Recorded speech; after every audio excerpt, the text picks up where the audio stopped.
குருவை மிஞ்சிய சிஷ்யர்கள் உலகத்தில் பலர் இருந்தாலும் அவர்களில் மிக சிறந்தவர் ராமானுஜர். சிறுவயதில் ராமானுஜர் தெருவில் நண்பர்களுடன் விளையாடிக் கொண்டிருந்தான். அப்போது அந்த வழியாக ஒரு குரு வந்தார். அந்தச் சிறுவனின் புத்திசாலித்தனத்தை பார்த்து அவருக்கு அவன் மீது அளவில்லாத ஆசை வந்தது. அதனால் அவனுக்கு ஒரு புனித மந்திரத்தை உபதேசித்தார். ஓம் நமோ நாராயணாய நமக. ஆனால் ஒரு நிபந்தனை வைத்தார்.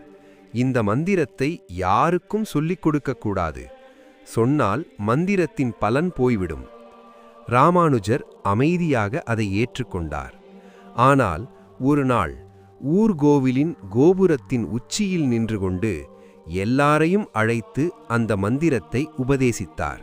இதைக் கண்ட குருவுக்கு கடும் கோபம் வந்தது. ஏன் இப்படி செய்தாய் என்று கேட்டார். அப்போது ராமானுஜர் சொன்ன பதில், உங்கள் கட்டளையை மீறி நான் ஒருவன் நரகத்திற்கு போனாலும் பரவாயில்லை, இத்தனை பேர் சொர்க்கத்திற்கு போவார்களல்லவா? அந்த நொடி குரு புரிந்து கொண்டார். இவர் சாதாரண சிஷ்யன் அல்ல, குருவை மிஞ்சிய சிஷ்யன்.